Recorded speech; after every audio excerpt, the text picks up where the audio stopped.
حج کا فریضہ ادا کیا، ان سب کو میری طرف سے بہت بہت عید مبارک۔ جو ورکر ہوتا ہے ورکر کے مسائل کو بڑے اچھے سمجھتے ہیں، اور ورکرز کی جو محبت ہوتی ہے، جو خلوص ہوتا ہے، وہ بانٹ کے زیادہ خوشی ملتی ہے۔ اور گھر تو ٹوٹلی نگلیکٹ ہو جاتا ہے، اور گھر والوں کے جو منہ ہے پورے غبارے کی طرح پھولے ہوتے ہیں۔ کبھی کبھی ہسبینڈ ایک گلہ ضرور کرتے ہیں کہ سارا دن باہر رہ کے بھی، سارا دن لوگوں میں بیٹھ کے بھی، گھر آ کے تمہارا موبائل بند نہیں ہوتا، لوگوں کے فون آ رہے ہیں۔ اگر میں پولیٹیشین نہ ہوتی تو میں ایک بہت اچھی ہاؤس وائف ہوں۔ اگر آپ لائل ہوتے ہیں کسی بھی چیز کے ساتھ، کسی بھی آپ پروفیشن کے ساتھ، تو آپ کو کامیابی مست ملتی ہے۔ کوئی بھی خاتون ہے جب وہ گھر سے دہلیز پار کرتی ہے تو اس کے لیے مشکلات کا راستہ کھلا ہوتا ہے۔ عظمہ بخاری کے ساتھ ایک تو وہ بہت زیادہ ماشاءاللہ اللہ تعالیٰ نے ان کو بہت حاضر دماغ ان کو دیا ہوا ہے، اور میں ان سے بہت کچھ سیکھتی ہوں۔ میں کہتی ہوں ان سے ہمبل کوئی نہیں ہے، ان سے زیادہ محبت کرنے والا کوئی نہیں ہے۔ میرے ماں باپ نے نا بڑوں کی عزت کرنا سکھایا، اور میں جو بھی میرا بڑا ہوتا ہے میں اس کو جا کے گھٹنوں کو ہاتھ لگاتی ہوں۔ طاہرہ مزید صاحبہ کے گھٹنوں کو ہاتھ لگاتی ہوں۔ سیاستدان نہ ہوتے کیا ہوتے ہیں؟ شاید بیچ رہے ہوتے ہیں۔ ظاہر ہے آپ نے جو 3 خواتین کے نام لیے میں انہیں کو دوں گی۔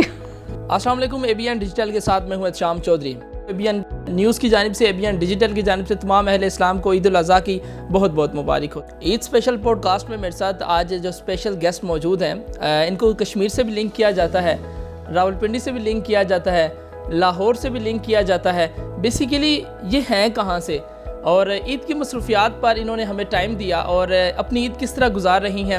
اتنی سیاسی اتنی مصروفیات ہونے کے باوجود آج آفس میں بھی موجود ہیں، اور مزے کے کھانے بھی بنائی ہیں۔ اس عید پہ انہوں نے مزے کے کیا کھانے بھی بنائے ہیں۔ میں بات کر رہا ہوں MPA شازیہ رضوان کی، پارلیمانی سیکرٹری بھی ہیں انفارمیشن اینڈ کلچر کی۔ Madam thank you so much for your time. بہت شکریہ احتشام۔ بسم اللہ الرحمن الرحیم۔ میری طرف سے احتشام آپ کو، آپ کی پوری ABN کی ٹیم کو، اور آپ کے توسط سے پورے پاکستان کو، عالم اسلام کو، اور جنہوں نے ابھی حج کا فریضہ ادا کیا ان سب کو میری طرف سے بہت بہت عید مبارک۔ اور قربانی کی عید ہے، اور یقیناً بہت خوبصورت عید ہے۔ اور قربانی صرف جانور کی نہیں ہوتی، اپنی انا کی بھی ہوتی ہے، اپنی تکبر کی بھی ہوتی ہے، اور بہت ساری چیزوں کو مارنا پڑتا ہے، اور صبر رکھنا پڑتا ہے، اور بردباری رکھنی پڑتی ہے، اور تحمل رکھنا پڑتا ہے، اور خوشیاں اور محبتیں بانٹنی پڑتی ہیں۔ بہت قربانی کی عید ہے، اور کوشش کریں کہ اپنے اندر انا کو ماریں، تکبر کو ماریں، خدورتوں کو ماریں۔ کی ٹیم ہے اور عید والے دن بھی کام کر رہی ہے، اتنا جذبہ۔ ہم لوگ پولیٹیکل ورکر ہیں، میں اپنے آپ کو کبھی بھی لیڈرشپ کی لائن میں نہیں سمجھتی، میں سمجھتی ایک پولیٹیکل ورکر ہوں۔ اور جو ورکر ہوتا ہے ورکر کے مسائل کو بڑے اچھے سمجھتے ہیں، اور ورکرز کی جو محبت ہوتی ہے، جو خلوص ہوتا ہے، وہ بانٹ کے زیادہ خوشی ملتی ہے۔ اور مجھے لگتا ہے کہ یہ جو میری عزت اور تکریم ہے، یہ اللہ تعالیٰ نے جو مجھے مقام دیا ہے، یہ انہی ورکرز کی محبت کی وجہ سے دیا ہے۔ تو ان کے لیے میرے آفس کے دروازے، میرے گھر کے دروازے کھلے ہیں۔ تو آج عید کا تہوار ہے، تو ظاہر کچھ لوگوں نے آفس میں ملنے آنا تھا، تو میں نے ان کو اسپیشلی آفس بلایا، اور چاہتے ہیں کہ آج کا دن بھی اپنے ورکرز کے ساتھ۔ اتنی مصروفیات ہیں آپ کی، تو گھر کو کس طرح مینیج کرتی ہیں آپ؟ احتشام، یہ تو بڑا مشکل ترین سوال کر دیا تم نے۔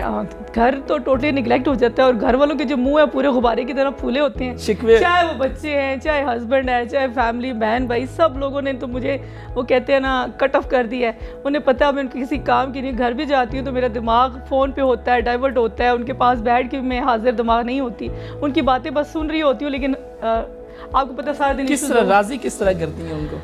بس کوشش ناکام کوشش کر رہے ہیں، اور وہ کبھی کبھی ہسبینڈ ایک گلہ ضرور کرتے ہیں کہ سارا دن باہر رہ کے بھی، سارا دن لوگوں میں بیٹھ کے بھی، گھر آ کے تمہارا موبائل بند نہیں ہوتا، لوگوں کے فون آ رہے ہیں، بندہ تھوڑی دیر فون کو سائڈ پہ کر کے میری بھی بات سن لیا کرو۔ پھر بڑی مشکل سے مینیج۔ عید کے 2 دن تھے، اور کیا بنایا آپ نے؟ چلیں شکوے تو جاری رہتے ہیں اپنے ہسبینڈ کے لیے، بچوں کے لیے، کیا بنایا آپ نے اسپیشل؟ احتشام، مجھے اگر میں پولیٹیشین نہ ہوتی تو میں ایک بہت اچھی ہاؤس وائف ہوں، اور میں اچھی کک ہوں، اور مجھے شوق ہے اچھے کھانے بنانے کا، اور میں کھانا خود بناتی ہوں۔ اور کوشش ہوتی ہے کہ عید کا تہوار ہے، عید پہ تو کھانے خود بنائے جاتے ہیں، خاص کر عید کے پہلے دن پلاؤ بنے ہیں، بریانی بنی ہے، اور وہ جو نمکین گوشت ہے، کلیجی پلٹی پر سارا کچھ تھا۔ اور پھر آج کے دن بھی وہی چیزیں، آج باربیکیو نائٹ ہونی ہے، تو عید کا تہوار ہے۔ تو اچھا، یہ سیاست میں آنے کا کس طرح خیال آیا؟ خیال تو نہیں کہہ سکتے، ایک جذبہ ہوتا ہے، ایک کیفیت ہوتی ہے آپ کے اندر، جب آپ کسی کے ساتھ اٹیچ ہوتے ہو، جب لوگوں کے مسائل آپ سنتے ہو، ایک سوشل ہوتے ہو آپ، تو اللہ تعالیٰ کی طرف سے ہم لوگ پہلے تو بیسکلی ہم مسلمان ہیں، اور مسلمان ہونے کے ناطے ہمارے اندر ایک جذبہ پایا جاتا ہے کسی کی مدد کرنے کا، اور ہمیں پتہ ہے، ہمیں ماں باپ نے سکھایا کسی کی مدد کرنے سے کتنا اجر ملتا ہے۔ تو وہ ایک کیفیت ماں باپ کی طرف سے قدرتی طور پہ پائی جاتی تھی، اور چاہتی تھی کسی کی مدد کروں، کسی کی ہیلپ کروں۔ تو پولیٹکس میں آنے کا جذبہ اس طرح پیدا ہوا، لیکن لائی کس طرح گئی، یہ کوشچن دوسرا ہے، ہم آگے کریں گے۔ اور اس لیے بس لوگوں کے مسائل سن کے مجھے بھی وہی کیفیت طاری ہو جاتی ہے. اگر کسی کے ساتھ اللہ نہ کرے کوئی ناگہانی حادثہ ہوا ہوتا ہے یا کسی کے ساتھ کوئی گھر میں کچھ ایسا حادثہ ہوا ہوتا ہے تو میں بھی وہ کیفیت اپنے اندر طاری کر لیتی ہوں. مجھے لگتا ہے جیسے وہ میرے ساتھ ہوا ہے. تو مجھے ہوتا ہے کہ میں اس انسان کا پہلے پورا دکھ سنوں اور پوری ممکن کوشش کرتی ہوں کہ اس کو حل کرنے کی کوشش. آپ واحد پولیٹیشین ہیں جن کو میں کہہ رہا ہوں کہ ان کے احساس ہوتا ہے, ان کے اندر عوام کہتی ہیں ان کے اندر احساس نہیں ہے. دیکھو احتشام, ایک تو یہ بات سراسر غلط ہے. جو پولیٹیشین ہوتے ہیں وہ احساس اور محبت اور خلوص لے کے پولیٹکس میں آتے ہیں. دیکھیے جو ایک آپ کا لائف سٹائل ہوتا ہے وہ اتنا بیزی ہو جاتا ہے کہ آپ ڈائیورٹ ہو جاتے ہو, آپ ڈیوائڈ ہو جاتے ہو زندگی کے ان حصوں میں. آپ ایکٹیویٹیز بھی کر رہے ہوتے ہو, ایونٹس بھی اٹینڈ کر رہے ہوتے ہو, آپ اپنے آفس کو بھی ٹائم دے رہے ہوتے ہو, آپ اپنے بزنس کو بھی ٹائم دے رہے ہوتے ہو, آپ سوشل ایشوز کو بھی دیکھ رہے ہوتے ہو, پھر آپ جیسے میڈیا چینلز والے وہ بھی نہیں چھوڑتے, ان کو بھی ٹائم دے رہے ہوتے ہو. تو ساری چیزیں ملٹیپل ہیں. بعض دفعہ فون بج رہا ہوتا ہے, 10 کالیں اس دوران آپ میری آ چکی ہیں, اب میں اٹینڈ نہیں کری تو یہ لوگ سمجھیں گے کہ شاید میں نے جان کے ان کے اندر ایٹیٹیوڈ آ گیا, یہ بدل گئی ہیں. تو یہ کس طرح اس کو مینیج کرنا مشکل ہو جاتا ہے. اس لیے جو پولیٹیشین ہے وہ ان کو اچھے تاثر میں جہاں سمجھا جاتا ہے وہاں کچھ غلط تاثر آپ جیسے لوگ بھی وہ لے کے بیٹھ جاتے ہیں کہ شاید ہم لوگ بدل جاتے ہیں یا ہم لوگ کام نہیں کرتے. لیکن میں کہتی ہوں جو پولیٹیشین ہوتے ہیں ان کے ساتھ اللہ تعالیٰ کی بہت ساری دعائیں ہوتی ہیں. میں اگر کہوں کہ میں نے کبھی نیند کی گولی نہیں کھائی, میں بڑے سکون سے سوتی ہوں. مجھے اگر کہے نا کوئی رات کو تھک کے اگر میں یہ بات آپ کسی غریب سے پوچھیں نا کہ وہ سکون سے میں سکون سے اس لیے سوتی ہوں کہ میں سمجھتی ہوں اگر میں سارا دن اگر کسی کے 100 مسائل ہوتے ہیں تو اس میں سے میری کوشش ہے میں 30 سے 40 حل کر کے سوں. تو 30 اور 40 کی بجائے جو دعائیں مجھے ملتی ہیں احتشام میں, اس کی کیفیت تو میں بتا نہیں سکتی. وہ اتنی آؤٹ اسٹینڈنگ ہوتی ہے نا کہ لگ رہا ہوتا ہے پتہ نہیں کیا اچیو کر لیا. اور یہ بس ایک خوشی. اگر ہم یہ کہیں 2011 میں آپ سیاست میں آئی, پھر آپ کو کشمیر کے ساتھ کیوں لنک کیا جاتا ہے؟ راول پنڈی والے کہتے ہیں جی ہماری ایم پی ہیں, کشمیر والے کہتے ہیں جی ہمارا ان کا کشمیر سے تعلق ہے. یہ ابہام کیا ہے بیسیکلی؟ میرا گاؤں آزاد کشمیر ہے, میں آزاد کشمیر سے بلانگ کرتی ہوں, اور میری مدر کا جو گاؤں ہے وہ ایبٹ آباد ہے. اور ایبٹ آباد اور کشمیر جب ملا تو شاذ رضوان بنی. تو پیدا وہ پنڈی میں ہوگی, اور پنڈی میں میری یہاں پیدائش ہے اور ساری فیملی یہاں پہ ہے. لیکن جو سارے جو فیملی ابو کی ہے وہ کشمیر ہے, تو اس لیے کشمیر کے ساتھ اٹیچمنٹ ہوئی. ابو کے ساتھ میری جو اٹیچمنٹ ہے وہ بہت اوبیسلی بہت ہارٹ ٹچنگ والی تھی. ابو کا انتقال ریسنٹلی 2-2.5 سال پہلے جب ہوا, تو وہ کہتے ہیں نا جب انسان کے چلے جانے کے بعد وہ جو قدر ہوتی ہے تو اس سے جڑے ہر رشتے, میں سمجھتی ہوں میرے ابو کے گاؤں کی ایک مٹی کا جو ذرہ ہے مجھے اس سے بھی عشق ہو گیا. مین کہ وہ جو کشمیر کی ایک ذرے سے جو محبت ہے وہ ابو کی مرہون منت ہے. اگر ابو نے وہ احساس نہ دلایا ہوتا تو شاید میں آج ان رشتوں سے بھی دور ہوتی, لیکن آج مجھے ان کا احساس اس لیے زیادہ آ گیا کہ مجھے ان میں سے اپنے ابو کی خوشبو آتی ہے. زبردست. بطور سیاستدان کیا تبدیلی آئی لائف میں؟ پہلے کیا تبدیلی تھی یا اب کیا تبدیلی آئی؟ احتشام ایک چیز میں بڑی پراؤڈلی کہتی ہوں کہ پہلے یہ ہوتا تھا کہ مجھے ایک چھوٹا سا پولیس کا کانسٹیبل ایک ایسا ہی کو نخرے دیکھنے پڑتے تھے, اس کو فون کر کے اس کا ایٹیٹیوڈ کام کرانے کے لیے آپ ذرا دبنگ اسٹائل ہے, آپ ذرا کام ذرا جلدی ہو جاتا ہے. اب ایک رسپیکٹ, ایک آنر اور ہر ایک کی نظر میں ایک تقریب بڑھ گئی ہے. اب فون کرتی ہوں, کارڈ جب اپنا سینڈ کرتی ہوں تو اس کی وجہ سے کال بیک جب آتی ہے تو سوچیں کیا مین کہ پورے پنجاب سے ریلیونٹ جتنے بھی ہمارے لا اینڈ آرڈر کے ڈپارٹمنٹ کے لوگ ہیں وہ بڑی عزت دیتے ہیں, بڑی رسپیکٹ کرتے ہیں, اور کام میرا فوری ہوتا ہے. اب لوگوں کے مسائل بڑے اچھے سے حل کر سکتی ہوں. یہ مجھے یہ احساس کہتی ہوں کہ یہ احساس رہنا چاہیے کہ میں لوگوں کے مسائل اس طرح حل. مجھے آپ کا وہ ٹائم بھی یاد ہے جب ہائی کورٹ کے باہر پولیس کی بھاری نفری, ہاتھ میں ڈنڈے, اور آپ لوگوں کو کے لیے, اور اب بڑا پروٹوکول. احتشام مجھے تو وہ ٹائم بھی یاد ہے جب میں اپنی سی ایم مریم نواز شریف صاحبہ کے نعرے لگاتی تھی تو مجھے ہتھکڑیاں ڈال کے پولیس پکڑ کے لے جاتی تھی, اور میں دیکھتی رہتی تھی کہ یہ پکڑتے کیسے ہیں, پولیس والے ایسے پکڑتے. مجھے نہیں اندازہ ہوتا تھا کہ ایک پولیٹیکل ورکر کے ساتھ یہ چیزیں بھی ہوتی ہیں, اور میں بلکہ اس ٹائم بھی ہنس رہی تھی کہ مجھے کس حصہ میں پکڑا گیا, یہ نعرے لگانا میں نے کوئی گناہ کیا ہے. تو محبت اور ایفیلیشن جو آپ کی لائلٹی ہوتی ہے اپنی کسی بھی پارٹی کے ساتھ, آپ کی اٹیچمنٹ ہوتی ہے, اگر آپ لائل ہوتے ہیں کسی بھی چیز کے ساتھ, کسی بھی آپ پروفیشن کے ساتھ, تو آپ کو کامیابی مست ملتی ہے. یہ جو عزت مل رہی ہے آج, پروٹوکول مل رہا ہے آج, یہ آپ جس طرح کہہ رہے ہیں کہ آپ کی لائف ٹوٹلی چینج ہو گئی ہے, یہ وہی لائلٹی تھی جس سے مجھے آج یہ سب ثمر مجھے اللہ نے دیا ہے. مشکلات کتنی پیش آئی ہیں آپ کو؟ مشکلات دیکھیں, کوئی بھی خاتون ہے جب وہ گھر سے دہلیز پار کرتی ہے تو اس کے لیے مشکلات کا راستہ کھلا ہوتا ہے، اور میرے لیے مشکلات تھیں. جب میں گھر سے باہر نکلتی تو مجھے لگتا تھا کہ جو نظریں تھیں وہ نیگیٹو تھی کہ مردوں کے معاشرے میں ایک مردوں کی سیاست کاری تھی، اور مشکل وقت تھا پارٹی پہ، اور سب یہ کہتے تھے کہ کچھ حاصل نہیں ہوگا، فضول میں اپنا ٹائم ضائع کر رہی ہے، پیسہ برباد کر رہی ہے، بچوں کو نگلیکٹ کر رہی. ٹونٹ سننے پڑتے تھے، چاہے وہ ان لاز ہوں، چاہے کوئی جاننے والے ہوں، چاہے دوست احباب ہوں. لیکن آپ کو جب آپ کی اپنی جو فیملی ہوتی ہے گھر سے جو سپورٹ کرتی ہے، تو پھر آپ کو جو کہتے اپرچونٹی مل جاتی ہے، آپ کو وے مل جاتا ہے. تو مجھے پھر گھر کی طرف سے سپورٹ، ہسبینڈ سپورٹ ملی، تو پھر وے ملتا گیا، پھر راستے بنتے گئے. اور شازیہ رضوان بچپن میں کیسی تھی؟ شرارتی تھی؟ کس طرح تھی؟ نہیں، شازیہ رضوان بڑی بیٹی ہوں میں گھر کی، اور مجھ سے بڑے ایک بھائی ہیں، اور مجھے لگتا ہے میں گھر کی بچوں کی ماں تھی. ایک تو والدہ ہوتی ہے نا، مجھے لگتا تھا میں گھر کی امی کے بعد میں ماں کا درجہ رکھتی ہوں، کیونکہ وہ ایک ذمہ داری والا عنصر رہا. اپنے چھوٹے بہن بھائیوں کو اسکول کے ٹائم میں ان کو ذمہ داری کے ساتھ اسکول لے کے جانا. اگر ایک تو چند منٹ لیٹ بھی ہو جاتے تو ان کو بہت مجھ سے مار بھی پڑتی تھی، ڈانٹ بھی پڑتی تھی. پھر ان کو واپس آ کے ان کے کپڑے خود چینج کروانا. مجھے ایک ذمہ داری والا عنصر رہا ہے، اور وہی تھا کہ آج بھی ایک پریکٹیکل لائف میں جب میں اپنی فیملی بھی کو لے کے چلتی ہوں تو میں اپنے بہن بھائیوں کو بھی ساتھ لے کے چلتی ہوں. مجھے لگتا ہے کہ جس طرح اللہ تعالیٰ نے مجھے 2 بیٹیاں دی ہیں، اس طرح میری جو 2 بہنیں ہیں وہ بھی میری بیٹیاں ہیں. وہی مجھے ایک ذمہ داری والا احساس، وہی محبت، وہ فیملی کے ساتھ اٹیچمنٹ، ایک ماں والی وہی کیفیت ہے. عظمہ بخاری صاحبہ کے ساتھ بہت آپ کا اٹریکشن زیادہ ہے. یہ سیاسی ہم آہنگی ہے یا دوستی ہے؟ دیکھیے، عظمہ بخاری کے ساتھ ایک تو وہ بہت زیادہ ماشاءاللہ اللہ تعالیٰ نے ان کو بہت حاضر دماغ ان کو دیا ہوا ہے، اور میں ان سے بہت کچھ سیکھتی ہوں. اور ان کے ساتھ ایک دوستی تو نہیں کہہ سکتے، ایک بہنوں والا رشتہ ہے. بہنوں والا رشتہ ایسے ہے کہ ظاہر ہے وہ اللہ تعالیٰ کی طرف سے. جب میں پنجاب اسمبلی کی طرف رخ کیا تو ان کے ساتھ بیٹھنے کا اتفاق ہوا، ان کے ساتھ گفت و شنید کرنے کا اتفاق ہوا. پولیٹیکل طور پہ تو میں ان کو جانتی تھی، لیکن ان کو پرسنلی طور پہ میں نے کتنا آبزرو نہیں کیا تھا. لیکن جب ان کو پرسنلی جانا تو وہ ٹوٹلی اپنی جو لائف جو دکھ رہی ہوتی ہے اس سے بالکل اپوزٹ تھی. وہ اتنی ہمبل، اتنی محبت کرنے والی، اتنی احساس کرنے والی. ایگزیکٹلی کہتے ہیں بڑی سخت. میں کہتی ہوں ان سے ہمبل کوئی نہیں ہے، ہم سے زیادہ محبت کرنے والا کوئی نہیں ہے. انہوں نے جتنی محبت مجھے خلوص سے گلے لگایا، اور جتنا انہوں نے مجھے انکریج کیا، مجھے جتنا سپورٹ کرتی ہے، شاید ہی کوئی منسٹر ہوگا جو پارلیمانی اپنے سیکرٹری کو اتنا سپورٹ کرتا ہوگا. اور ہر جگہ مجھے ساتھ رکھتی ہیں. اور جب بھی کوئی میں لاہور ان ہوتی ہوں تو مجھے اپنا اسکیجول بتاتی ہیں کہ آج یہ ایکٹیویٹی ہے، آج یہ ایکٹیویٹی ہے، آج یہاں جانا ہے، کل یہاں جانا ہے. تو ویڈیو آپ کی وائرل ہوئی تھی جس میں آپ جاتے ساتھ ان کے گھٹنوں کو بھی ہاتھ لگا رہے تھے، تو یہ کیا مرشد مانتی ہیں ان کو اپنا؟ احتشام، مجھے میرے ماں باپ نے بڑوں کی عزت کرنا سکھایا، اور میں جو بھی میرا بڑا ہوتا ہے میں اس کو جا کے گھٹنوں کو ہاتھ لگاتی ہوں. طاہرہ اورنگزیب صاحبہ کے گھٹنوں کو ہاتھ لگاتی ہوں. مریم اورنگزیب صاحبہ سے ملتی ہوں، ان کے گھٹنوں کو بھی ہاتھ لگاتی ہوں. عظمہ بخاری صاحبہ کو بھی گھٹنوں کو ہاتھ لگاتی ہوں، کیونکہ یہ عزت کا ایک تقاضا ہوتا ہے. اس کو نیگیٹو اسنا میں بہت لوگوں نے لیا، لیکن جو عقل شعور رکھنے والے لوگ ہوتے ہیں وہ یہ شعور رکھتے ہیں کہ جو بڑوں کو گھٹنوں کو ہاتھ لگایا جاتا ہے. عزت کا ایک سینیریو ہوتا ہے، ایک ٹچ ہوتا ہے عزت دینے کا. تو میں نے ان کو عزت دیتی ہوں اور اسی طرح ملتی ہوں ان سے. سیاست میں آئیڈیل کون ہے آپ کا؟ سیاست میں آئیڈیل دیکھیں، لیڈرشپ تو آپ کا آئیڈیل ہوتا ہے. جیسے اب مریم نواز شریف صاحبہ میری آئیڈیل ہے. میں ان کو فالو کرتی ہوں، ان سے سیکھتی ہوں، ان کو دیکھ کے آگے بڑھی ہوں. ان کی بہادری، ان کی دلیری کو دیکھ کے میں نے یہ مقام حاصل کیا. لیکن اگر پنڈی میں دیکھا جائے بیسکلی تو میرے یہاں پہ جو لیڈرشپ تھی وہ بھی میری آئیڈیل ہے. جیسے طاہرہ اورنگزیب صاحبہ ہے، جیسے حنیف عباسی صاحبہ، یہ 2 وہ لیڈر تھے جن کے منہ سے تعریف لینا کوئی لالے جی کی کھیتی نہیں تھی. مطلب شیر کے منہ سے نوالا نکالنے کے مترادف تھا ان کے منہ سے اپنی دی تعریف نکلوانا.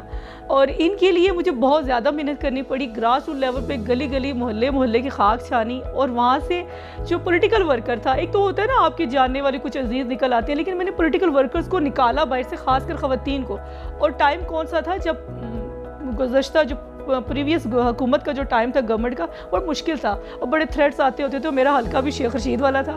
اور جی اتھے آئی تھے اینج ہو جائے گا، اتھے آئی تھے اینج ہو جائے گا. تو میں نہ ڈر تھی تھوڑی، تو میں نے اپنا وہ سٹارٹ وہاں سے لیا. اور پھر طاہرہ اورنگزیب صاحب نے بڑا انکریج کیا، حنیف عباسی صاحب نے بڑا مجھے آن کیا. اور یہ لوگ تھے، انہوں نے کہتے ہیں نا جب لیڈرشپ کی طرف سے آپ کو انکریجمنٹ ملتی ہے، تھوڑی موٹیویشن ملتی ہے، تو آپ کو کامیابی پھر ملتی ہے. تو میں یہ حوصلہ افزائی تھی میری جو مجھے اس مقام تک لائی کہ پورے پنڈی میں فخر سے ہی کہتی ہوں کہ سب سے بڑی لیڈیز کی ٹیم میرے پاس ہے. اگر میں ان کو اشارہ کرتی ہوں کہ یہاں ہم نے گرمی ہے، سردی، یہاں پہنچنا ہے، تو وہ میرے لیے، میں کہتے ہیں نا چاہے کچھ بھی ہے، وہ میرے لیے وہاں پہنچے گی، اتنی محبت وہ مجھے دیتی ہیں. تو میری جو ٹیم ہے اسی کی وجہ سے مجھے عزت ملی ہے، اور وہ آج اس مقام پہ ہوں میں تو میں اپنی ٹیم کو کسی صورت نہیں چھوڑتی، ان کو میں ابھی بھی ساتھ رکھتی ہوں. اکثر مجھے لوگ کہتے ہیں میڈم اب آپ کا لائف اسٹائل چینج ہو گیا، آپ کسی کو بھی اشارہ کریں تو بڑے لوگ نکل آتے ہیں. لیکن میں کہتی ہوں جو آپ کی اصل ہوتی ہے وہ آپ کی پہچان ہوتی ہے. اگر آپ مشکل وقت کے جو آپ کے ساتھی آپ کے مشکل وقت میں ساتھ دیتے ہیں، اگر آپ ان کو چھوڑ دیتے ہیں اچھے وقت میں تو پھر آپ نسلی نہیں ہیں. ایک انٹرویو میں آپ نے کہا تھا کہ مریم اورنگزیب صاحبہ آپ کو کہتی ہیں کہ میری چھوٹی بہن ہے. تم بڑے غور سے سنتے رہے میرے انٹرویو. اصل میں احتشام اس میں کوئی شک نہیں ہے کہ طاہرہ اورنگزیب صاحبہ کا گھر جو ہے میرا دوسرا گھر ہے، اور میں جب تک ان سے ڈیلی بات نہیں ہوتی ہے، جب تک ان کے ساتھ ڈیلی گفتگو و شنید نہیں ہوتی، ایک ہم دونوں کی اٹیچمنٹ ہے. وہ ایک دن میں کل میں ان کے ایک دن کے گیپ سے ان کے گھر نہیں گئی تو انہوں نے گلا کیا کہ تم آئی نہیں ابھی تک. تو پھر آج میں تم سے کر کے تو ان کو کیا باتیں جا کر کرتی ہیں، خواتین کی کیا باتیں ہوتی ہیں؟ ایک ماں بیٹی والا رشتہ ہے، اور ماں بیٹی والا رشتہ اس طرح کی ہر بات وہ شیئر کرتی ہیں، سارا دن کی ایکٹیویٹیز جو بھی ہوتی ہیں مجھ سے شیئر کرتی ہیں. پھر مریم اورنگزیب صاحبہ کی جس طرح بات کی جائے تو وہ مجھے بڑے فخر سے کہتی ہیں بات کہ جب اپنی فیملی میں ان کے سب بیٹھے ہوتے ہیں، جب میں جاتی ہوں تو اپنی فیملی میں انٹرو کراتی ہیں کہ آپ جانتے ہیں اس کو، شازیہ کو جانتے ہیں؟ تو وہ کہتے ہیں ہاں جی جانتے ہیں، یہ ایم پی ہیں. کہتے ہیں نہیں یہ ہماری تیسری بہن ہے. تو میری بڑے آنر کی بات ہوتی ہے کہ مریم اورنگزیب صاحبہ نے مجھے تیسری بہن کا، اپنی تیسری بہن کا درجہ دیا، اور دوسری بہن کا درجہ دیا، تو مین میں طاہرہ اورنگزیب صاحبہ کی تیسری بیٹی ہوں. تو یہ بڑے اعزاز کی بات ہے. تو اچھا ایک انٹرویو میں آپ نے کہا تھا کہ میں بے نظیر بھٹو سے بہت متاثر ہوں، تو آپ نے پیپلز پارٹی کو جوائن کرنے کے بجائے پھر نہیں جوائن کرنے کے بجائے جوائن نہیں کیا. میں بتاتی چلوں کہ جب میں چھوٹی تھی تو بہت 7th 8th کی 9th کلاس میں پڑھتی تھی تو مجھے نا اسپیچز دی جاتی تھیں انگلش میں. تو میں جب اسپیچ کرتی تھی تو مجھے فرسٹ انعامات ملتے ہوتے تھے. تو ایک ٹائم ایسا تھا کہ سردار سکندر حیات خان ایک پرائم منسٹر تھے آزاد کشمیر کے اس ٹائم، تو انہوں نے مجھے 5 مرلے کا پلاٹ فتح جنگ جہاں ایئرپورٹ بنا وہ مجھے گفٹ کیا، اور مین کے میں نے انگلش میں وہ فرسٹ پرائز حاصل کیا، اور وہ بے نظیر کی ہے ابھی بھی. اور میں نے گلاسز اس طرح بے نظیر کی طرح پہنی تھی، اسی طرح دوپٹہ اوڑھا تھا اور وہی اسٹائل اپنایا تھا. تو وہ مجھے بچپن سے نا بے نظیر والا خطاب دیا گیا تھا کہ بے نظیر کی طرح تقریر کرتی ہے. تو وہ تھوڑا جب اوپر کلاسز میں گئے تو وہ بچپن میں ایک دماغ میں تھا کہ بے نظیر جیسا بننا ہے. لیکن انسان کو کیا پتا ہوتا ہے کہ ظاہر بے نظیر کے انتقال کے بعد پھر پراپر میں نے 2011 میں اپنی پارٹی مسلم لیگ نون کو جوائن کیا، کیونکہ جب میں فرسٹ ٹائم میاں نواز شریف صاحب سے ملی، جب ان کو میں نے دیکھا تو یقین کریں جو عزت اور تکریم خواتین کو دینا ہے وہ ان پہ ختم ہے.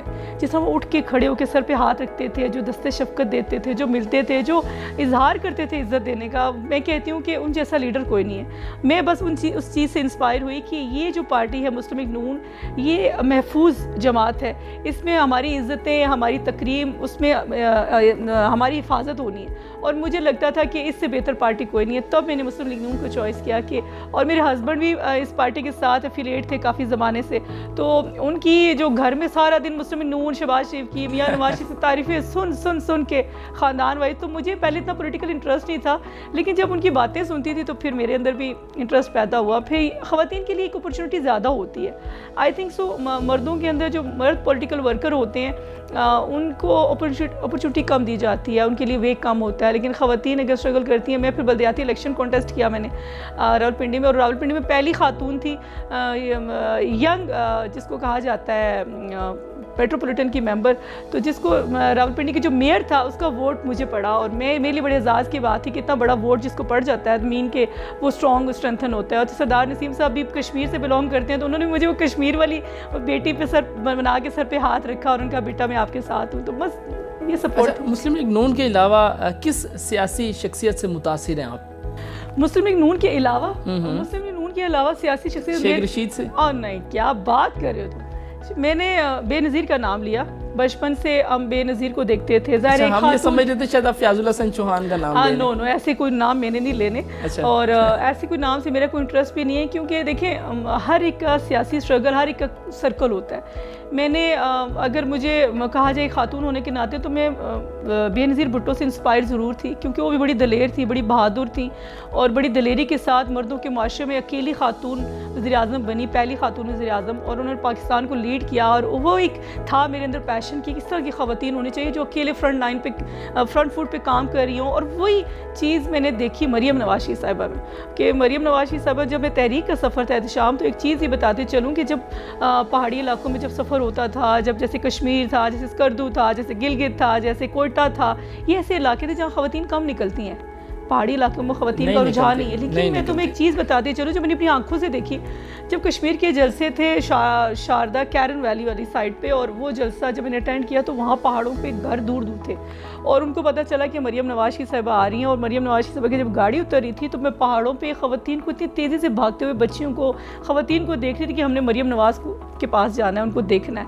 تو ایک تقاضا تھا خواتین کو دیکھ کے, جب کوئی خاتون امپاور ہوتی ہے, جب کوئی خاتون اسٹرگل کرتی ہے, جب ہمت اور دلیری کرتی ہے, جب مردوں کے معاشرے میں آنکھیں دکھا کے ڈٹ جاتی ہے, تو اس کو دیکھ کے بہت ساری خواتین امپاور ہوتی ہیں اور ان کے اندر بھی وہی دلیری آتی ہے. تو میرے اندر بھی وہی دلیری آئی, میں نے بھی وہی مقابلہ سیکھا. اور میں سمجھتی ہوں میں اگر خود بہادر ہوں, اگر میں دلیر ہوں, اگر آپ میرے کہتے ہیں نا پہلے وہ بہت شائع تھی, مجھے اتنا بولنا نہیں آتا تھا, لیکن آج مجھے کچھ نہیں بولتے ہی تو آپ بہت, ہم تو پرانا دیکھتے ہیں بولتی آپ بہت زیادہ. لیکن پہلے ہوتا تھا کہ شاید ٹاپک کیا ہوگا, بولوں گی کس طرح, لیکن اب یہ ہوتا ہے کہ اب اتنا ایکسپیرینس ہو جاتا ہے انسان کو. اور زندگی جو ہوتی ہے نا یہ آپ کو سکھاتی ہے, آپ کو کتابیں نہیں سکھاتی. میں سمجھتی ہوں آپ کتابوں میں صرف پڑھتے ہیں, آپ کتابوں کو صرف لکھتے ہیں, پڑھتے ہیں, لیکن حقیقتاً زندگی کو جو سمجھتے ہیں وہ آپ بہت سارے لوگوں سے آپ ملتے ہیں نا. جب آپ زندگی کے ٹائم میں ہر سرکل میں آپ ہر انسان سے سیکھتے ہیں, ہر انسان کی ایک زندگی کے سرکل سے آپ کو ایک سٹوری, آپ کی ایک سیکھ ہوتی ہے. تو میری ہر انسان سے میں سیکھتی ہوں. مریم نواز کا ذکر آپ نے کیا, آ جاتے ہیں سی ایم پنجاب پر, کہ کس طرح ان کی قیادت میں آپ کام کر رہی ہیں اور کیسا فیل کر رہی ہیں؟ احتشام میں نے بھی جس طرح کہا کہ میں خود کو بڑا امپاور فیل کر رہی ہوں, اور میں مضبوطی کے ساتھ دلیری کے ساتھ کام کر رہی ہوں. اور اوبیسلی جب سی ایم پنجاب مریم نواز صاحبہ ہمارے لیے ایک بہت بڑی گائیڈ لائنر بھی ہے, ہماری استاد بھی ہیں, اور ہمارے لیے ایک بہت بڑا کہتے ہیں نا ہمارا پیشن بھی ہے ان کو دیکھنا, ان سے سیکھنا. تو میں تو ان سے بہت کچھ سیکھتی ہوں, اور ان کے جو انیشیٹوز ہیں, جس طرح وہ عوام کے لیے دن رات کام کرتی ہیں, جس طرح ان کا ایک مشن ہے کہ عوام کے لیے کچھ کرنا, اور کوشش کر رہی ہے, کوشش کر رہی ہے, اور آرام بالکل نہیں کر رہی. اور یہ کچھ ہمیں بھی سکھاتا ہے کہ ہم بھی عوام کے لیے کچھ کریں. دیکھیں جہاں اچھے کام ہوتے ہیں وہاں کرٹیسزم بھی ہوتا ہے, اور کرٹیسزم آپ کو روکتا نہیں ہے, آپ کو پالش کرتا ہے. اگر میں یہاں اٹھ کے جاؤں گی, آپ کو میری کوئی چیز بری لگے گی, آپ مجھے کرٹیسائز کریں گے, لیکن اگر مجھ تک پہنچے گی تو میں کوشش کروں گی اس کرٹیسزم کے ذریعے اپنے اندر وہ جو بیڈ کوالٹی ہے اس کو بہتر طور پہ امپروو کر سکوں, اس کو بہتر طور پہ کیسے بہتر کرنا ہے وہ کر سکوں. لیکن آپ کو کرٹیسزم آپ کے راستے میں ہرڈل پیدا نہیں کر سکتا. جب مسلم لیگ نون کی حکومت آتی ہے, ہمیشہ کوشش ہوتی ہے کہ عوام کو بہتر سہولیات کے ساتھ مہنگائی کا چھٹکارا مل سکے, عوام کو ہر طرح کا ریلیف مل سکے. لیکن یہ ہے کہ جہاں بہتر کام ہوتا ہے وہاں کچھ لوگوں سے ہضم بھی نہیں ہوتا, اور وہ چھوٹی چھوٹی باتوں کو اتنا بڑا کر کے پیش کرتے ہیں, اور پھر لوگوں کا مائنڈ ڈائیورٹ کرنے کی کوشش کرتے ہیں. تو یہ سراسر غلط ہے. پنجاب کی اگر بات کریں, پہلا پنجاب کیسا تھا, اور مریم نواز صاحبہ کے آنے کے بعد پنجاب کیسا ہے؟ احتشام میں تمہیں یہ سوال کرتی ہوں, تم مجھے بتاؤ پہلے پنجاب کیسا تھا اور اب پنجاب کیسا ہے. تم نے اب آبزرو کیا ہوگا, میں تو سارا دن پنجاب میں پھرتی رہتی ہوں, میں تو لاہور پنجاب کے پورے شہروں میں پھرتی رہتی ہوں, میں نے تو بڑا کچھ دیکھا. مجھے تم بتاؤ کہ تمہیں پنجاب کیسا لگا سی ایم کے آنے کے بعد؟ مجھے تو بہت چینج لگا. تو پھر تم نے تو ابھی دیکھا بھی نہیں ہوگا, میں نے تو لٹرلی, لیکن ہم لوگ سارا دن ٹریول کر رہے ہوتے ہیں, اور ہم لوگ ہر چیز کو, چاہے ایجوکیشن ڈپارٹمنٹ ہے, چاہے ہیلتھ ڈپارٹمنٹ ہے, چاہے آپ روڈس کی مینٹیننس دیکھ رہے ہیں, چاہے دیکھیں لوگوں کے لیے جتنی فیسیلیٹیشن ہے وہ دیکھ لو. ابھی جتنے اس سے پہلے کبھی عوام کے لیے, لوگوں کے لیے نہیں سوچا جاتا تھا. کبھی ایسا ممکن ہوا ہے کہ گھر کی دہلیز پہ مفت ادویات کی جو ترسیل ہے وہ ممکن ہوئی ہو. کبھی ایسا سوچا ہے کہ جو ہمت کارڈ ہے, اس سے پہلے کبھی سوچا ہے کہ دھی رانی پروگرام ہے, ابھی رحمت کارڈ, مطلب بہت سارے ایسی انیشیٹوز ہیں جو عوام کے لیے ہیں, جو بیسک وہ والے لوگ جن کو سائڈ لائن کر لیا جاتا تھا. اور ہمارے جو صحافی حضرات ہیں ان کے لیے ایک ایسی سوسائٹی لانچ کی گئی جن کے پاس گھر نہیں ہے, جو عرصہ دراز سے ہماری صحافتی ذمہ داریوں کو بڑے احسن طریقے سے نبھا رہے ہیں, اپنی ایج فیکٹر سے بھی آگے نکلتے جا رہے ہیں, ان کو کچھ حاصل نہیں ہو رہا تھا. ان کے لیے بھی سوچا گیا, ان کے لیے باقاعدہ ایک سوسائٹی لانچ کی گئی, اور ان کو میرے خیال میں پلاٹ بھی دیے جا چکے ہیں. یہ بہت بڑا انیشیٹو ہے. اب فنکاروں کے لیے بھی وہی چیزیں لے کے آ رہے ہیں کہ جو فنکار ہمارے راولپنڈی کے حوالے سے, جب راولپنڈی آرٹس کونسل کو دیکھ لوں, اگر پورے پنجاب کے جتنے آرٹس کونسل کو دیکھ لوں, تھیٹرز کو دیکھ لوں, جتنے بھی کلچر ڈپارٹمنٹ سے ریلیونٹ جو بھی ہمارے آرٹسٹ ہیں, ایکٹرز ہیں, وہ سارے جو فنکار ہیں, کلچر اور ثقافت پہ کام ہو رہا ہے. بالکل. اور جس طرح ابھی فلم سٹی لانچ کی ہم لوگوں نے, بہت بڑے انیشیٹیوز ہیں, ان کو نگلیکٹ نہیں کیا جا سکتا. ابھی جس طرح بسنت کا تہوار آیا تھا, بہت بڑا تہوار ہے کہ لوگوں کے چہروں پہ خوشیاں ہر سال ہوا کرے گا, انشاءاللہ ہر سال ہوا کرے گا, اور بڑے اچھے طریقے سے انہوں نے نظم و ضبط کے ساتھ منایا, اور میں خود وہاں پہ موجود تھی.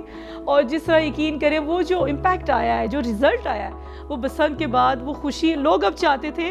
لوگوں کو تھوڑی جیلسی یہ بھی ہو رہی تھی کہ جس طرح ہم لوگ پنڈی سے تعلق رکھتے ہیں کہ بھئی ہمارے پنڈی میں بسنت کیوں نہیں ہوئی, گجرا والے کہتے تھے ساڑھے گجرانے سے نہیں ہوئی, ملتان والے کہتے ہیں ہمارے ملتان میں نہیں ہوئی, صرف لاہور میں کیوں ہوئی. لیکن اب کوشش ہے کہ انشاءاللہ ہر شہر میں بسنت بنائی جائے گی, اور اگر اسی طرح رول کو فالو کیا گیا تو یہ خوشیاں, یہ بہاریں لوٹ آئیں گی. اور بسنت کا تہوار کا ذکر اس لیے کر رہی تھی کہ جو فنکار حضرات ہیں, جیسے ڈھولچی ہو جاتا ہے, جیسے چھوٹے موٹے فنکار ہو جاتے ہیں, وہ ٹوٹی گھر بیٹھ گئے تھے, لیکن ان کی وجہ سے روزگار کھلتے ہیں. فنکار جو ایسا طبقہ ہے, بڑا حساس طبقہ ہے, اور ان کو نگلیکٹ نہیں کیا جا سکتا. ہم ٹی وی جب اوپن کرتے ہیں تو فنکاروں کو دیکھتے ہیں, خوشی کا احساس ہوتا ہے, ڈرامے دیکھتے ہیں, تھیٹر دیکھتے ہیں, فنی ایونٹس پروگرام دیکھتے ہیں. تو ہم لوگ جب ان کو دیکھ رہے لطف اندوز ہو رہے ہوتے ہیں تو ان کے لیے کچھ کرنا بھی. پنجاب میں تھیٹر میں گانے وغیرہ پہ آپ نے بین کیا تھا, کیا وجہ تھی؟ نصیب لال کے گانے آپ کو پسند نہیں آئے؟ احتشام, میں نے جب کلچر کا ڈپارٹمنٹ سنبھالا تو میں نے ایک چیز یہاں پہ نوٹس کی, کیونکہ میں نے کبھی تھیٹر میں بائی فیس اتنی ولگیرٹی نہیں دیکھی تھی. میں نے کبھی سنا تھا, لیکن مجھے اتنا, جب وہ دیکھتے تھے وہ کلپ تو بڑا برا لگتا تھا, بڑی نیگیٹیوٹی آتی تھی. ہم اپنے بچوں کو, اپنے بہن بھائیوں کے سامنے کچھ ایسا ہو گیا, کچھ اس طرح کی غلط ورڈنگ کچھ سن لیں تو فیملی کے ساتھ آپ نہیں دیکھ سکتے, تو بڑا عجیب سا لگتا تھا. جب ہم لوگ اپنی فیملی کے ساتھ نہیں دیکھ سکتے, اپنے بچوں کے ساتھ نہیں چاہتے ان پہ یہ امپیکٹ پڑے, تو پھر سوچیں یہ عوام بھی ہماری فیملی ہے, یہ لوگ بھی ہماری فیملی ہے, یہ جو یوتھ ہے یہ اس طرح غلط کس ڈگر پہ چل رہی تھی. پھر ہم نے کچھ اس کو ہم نے کیا, ایس او پیز لے کے آئے, ہم نے ای مانیٹرنگ سسٹم متعارف کروایا, جس کی وجہ سے سارے تھیٹرز میں کیمرہ لگ گئے, اور پھر باقاعدہ ہمارے جو ای ڈی پکار ہیں وہاں پہ بیٹھ کے پورا ایک سسٹم ہم لوگوں نے وہاں پہ مانیٹر کر رہے ہوتے ہیں. جتنے تھیٹرز ہیں ان کے ڈیلی جو بھی تھیٹر کے ایونٹس ہوتے ہیں, جو بھی ہمارے ڈراماز ہوتے ہیں, ان کو کس طرح سینسر کیا جاتا ہے, وہ سارا مانیٹر ہو رہا ہوتا ہے, اور کس طرح اپروو ہونا ہے. اس کے بعد جو گانے تھے خاص کر جو جن میں بڑی ولگر ورڈنگ آ رہی تھی, تو ان کو ہم نے ٹوٹلی بین کیا. اور وہ بین کرنے کا مقصد یہ تھا کہ یہ فحاشی گندگی تھیٹر پہ نہیں ہونی چاہیے. تھیٹر ایک ایسا ڈپارٹمنٹ ہے جو بڑے بچپن میں دیکھتے تھے, ببو برال, مستانہ, اور بہت سارے ایسے. فیملی کے ساتھ ہم دیکھ سکتے ہیں ایسا؟ بالکل, اب میں اکثر جاتی ہوں, میں ماسک پہن کے چھپ کے جاتی ہوں تھیٹر میں, میں ڈرامہ دیکھ کے آتی ہوں. بڑا راز آپ نے بتا دیا, اور میں بتاتی نہیں ان کو, لیکن اچانک میں بھی چھاپے مارتی ہوں. لیکن جانا چاہیے, اور ہم چاہتے ہیں کہ صاف ستھری کیا آیا انٹرٹینمنٹ مہیا ہو رہی ہے لوگوں کو, کیا عوام جا رہے ہیں. لیکن تھیٹر کی طرف رجحان اب لوگوں کا اس حوالے سے بھی کم ہوا ہے کہ لوگ چاہتے ہیں کہ صاف ستھرا تھیٹر ملے. اب ہم چاہتے ہیں صاف ستھرا تھیٹر جو ہے وہ مہیا کرے عوام کو. انٹرٹینمنٹ جو حقیقی چہروں پہ مسکان آتی ہے, چہروں پہ جو اسمائل آتی ہے, تھیٹر جو ایک اچھی طنز و مزاح کے ساتھ جو ایک اچھا انٹرٹینمنٹ لوگوں کو مہیا, وہ ہم فراہم کرنا چاہتے ہیں. یہ اس چیز سے تھوڑا. اچھا, مریم نواز صاحبہ نے خواتین کے لیے کیا انیشیٹیوز لائے ہیں؟ دیکھیے, خواتین کے لیے انہوں نے خواتین کو امپاور کرنے کے لیے جس طرح ورچوئل پولیس اسٹیشن کا متعارف کروایا, تاکہ خواتین بہت ساری جو اپنے مسائل کھل کے ڈسکس نہیں کر سکتی, وہاں جا کے اپنے مسائل کو ایزیلی ڈسکس کر سکتی ہیں. اپنے دیکھیے, پنک بٹن ایک ایسا انیشیٹو ہے جس میں خواتین کو ایک کال پہ آپ کے اس کے جو مسائل ہیں وہ حل ہوتے ہیں. اور وومن پروٹیکشن اتھارٹی کا ایسا ادارہ ہے جس میں خواتین, اللہ نہ کرے کسی کے ساتھ کوئی ہراسمنٹ ہو جاتی ہے, کسی بچی کے ساتھ, کسی بڑی کے ساتھ, کسی گھر میں میاں بیوی کے ساتھ ایسا کوئی ایشو ہو جاتا ہے, تو وومن پروٹیکشن اتھارٹی کا ایسا ادارہ بنایا ہے جس میں خواتین ایزیلی فون پہ اپنے مسائل کو حل کرا سکتی ہیں, اور اس پہ فوری ایکشن ہوتا ہے. تو خواتین کو ہر طرح سے امپاور کرنے کے لیے, ان کو آگے لانے کے لیے سی ایم پنجاب نے بہت بڑے بڑے انیشیٹو اٹھائے, جس میں سمجھتی ہوں کہ اگر پنجاب اسمبلی میں اگر میں جب جاتی ہوں, جب اپنے ہاؤس پہ بیٹھتی ہوں, تو اگر میں پیچھے مڑ کے دیکھتی ہوں تو یقین کریں صرف خواتین ہی نظر آتی ہیں. کہ اگر خواتین امپاور نہ ہوتی تو پنجاب اسمبلی میں اتنی زیادہ تعداد خواتین کی نہ ہوتی. تو یہ ایک بہت بڑا سی ایم کا انیشیٹو تھا کہ خواتین نے, سی ایم نے اضافہ نئے لوگوں کو بھی موقع دیا, ینگ لوگوں کو بھی موقع دیا, اور جو سینئرز ہوتے ہیں وہ اثاثہ ہوتے ہیں, اور ان کی گائیڈ لائن ہمارے لیے بہت ضروری ہوتی ہے. لیکن جو اس دفعہ ینگ لوگوں کو موقع ملا ہے, یہ بہت بڑا قابل تحسین انیشیٹو ہے سی ایم پنجاب مریم نواز صاحبہ کا, کہ اب ینگ خواتین بھی کر رہی ہیں. جیسے ینگ جو بلڈ ہوتا ہے ان کے اندر سوچنے سمجھنے کا جذبہ زیادہ ہوتا ہے, ان کے اندر ایک ہمت زیادہ ہوتی ہے کام کرنے کی. تو اس لیے خوشی اس بات کی کہ اب سب مل کے کام کریں.